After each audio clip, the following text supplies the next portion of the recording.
bem-vindos à aula 7 da disciplina de multimídia daqui da Unifesp. Eu sou o Thiago e esse é o Thiago.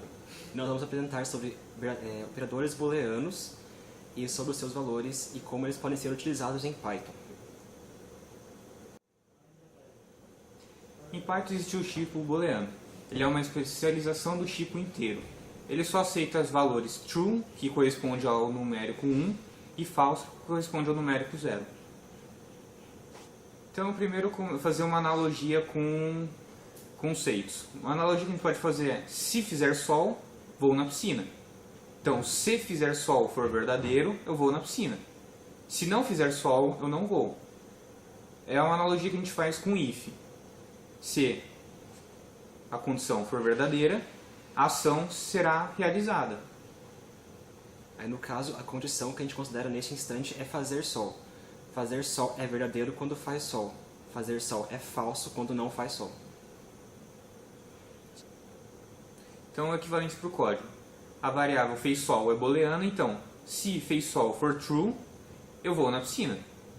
Else, se não, não vou na piscina. E esse if pode ser utilizado como fez sol igual a true, ou só fez sol. Dá para usar os dois. Mas em caso de leitura fica mais organizado o código colocar igual a true. Muitas situações diferentes podem acabar retornando o valor falso ao ser utilizados como operadores booleanos. Como, por exemplo, o próprio valor falso, ou o valor none, o zero, uma string vazia, uma lista, uma tupla ou dicionário vazios. E qualquer estrutura de tamanho zero podem acabar retornando um valor falso, quando manuseados como operadores booleanos. Já o true, todas as outras situações em que eu não citei acabam assumindo o valor true. O objeto nulo é representado pelo tipo nonType. Um objeto pode ser nulo por não ter sido inicializado ou como retorno de alguma função para indicar que deu erro.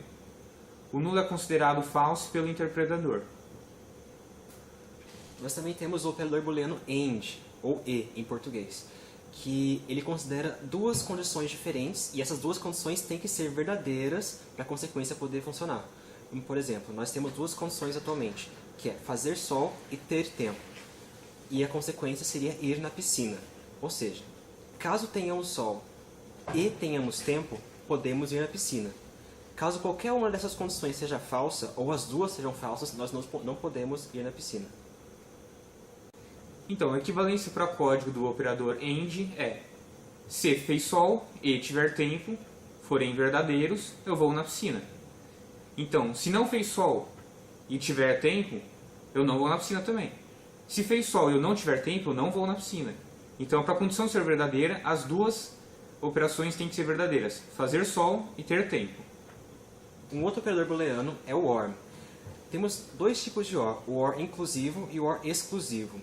O OR inclusivo, ele permite que a consequência seja realizada caso apenas um dos operadores seja verdadeiro ou caso os dois sejam verdadeiros. Nesse caso, a gente tem duas condições: caso João receba o salário e caso Maria devolva o dinheiro do João. A consequência é João ir na festa. Caso ele receba o salário e Maria pague o João, ele vai à festa. Caso ele não receba o salário e Maria não pague João, ele não vai à festa, ele não vai ter dinheiro, não tem como. Aí, além do ou inclusivo, existe também o ou exclusivo. No caso do ou exclusivo, apenas uma das condições pode ser verdadeira. Caso as duas sejam falsas ou as duas sejam verdadeiras, a consequência não poderá ser feita. No nosso exemplo, a gente tem duas condições: caso João compre um carro ou caso João compre uma moto. E a consequência é: ele terá apenas uma vaga ocupada na garagem. Caso João compre um carro, ele terá apenas uma vaga ocupada. Caso João compre uma moto, ele terá apenas uma vaga ocupada. Agora, caso João compre um carro ou uma moto, ele precisará de duas vagas. Caso ele não compre nenhum carro nem uma moto, ele não vai precisar usar vaga, então ele não terá nenhuma vaga ocupada.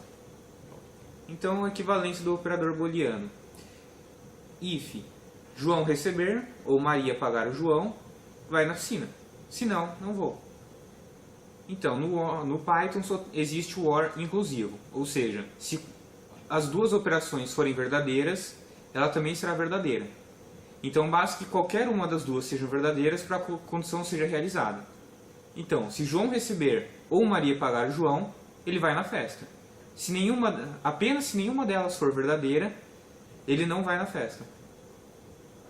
Existe também um operador booleano de negação, que é o not, ou não, em português. Ele retorna falso se receber uma expressão verdadeira, ou retorna verdadeiro se receber uma expressão falsa. Então a condição é chover. Se não chover, eu vou na piscina. Se chover, eu não vou na piscina. Ele muda o estado da condição chover. O operador booleano in, ele pode ser um pouco mais complicado de entender, mas ele procura o item em uma coleção. Ele retorna verdadeiro caso exista esse item na coleção e retorna falso caso não exista. Então um exemplo disso pode ser, se o elemento 1 estiver contido no conjunto 1, 2, 3, ele retornará verdadeiro, então ele executará a função. O operador booleano is, ele retorna verdadeiro se receber duas referências do mesmo objeto, e retorna falso em caso contrário. O is basicamente ele compara a identicidade entre dois objetos. Aqui um exemplo, o known que a gente explicou lá em cima, aqui a gente vai dar um exemplo. Se x é known, então x é nulo. Um outro exemplo, se x não for nulo, ou se não x for nulo. Os dois são equivalentes. Você pode usar o not antes e pode usar o not depois. Como a gente disse antes, o is compara a identidade, isso é, se elementos são idênticos entre si. Embora ele se pareça bastante com os iguais duplos eles comparam a equalidade, isso é, se o conteúdo dos objetos são iguais e não se os objetos são idênticos entre si. Para explicar melhor isso, a gente tem esse pequeno exemplo. L é uma lista, a gente acrescenta um elemento, então a lista terá apenas o elemento 1. Então, L é igual ao conjunto 1, ou seja, sim, ele é equivalente. Agora, L não é idêntico ao elemento 1, porque eles são objetos diferentes.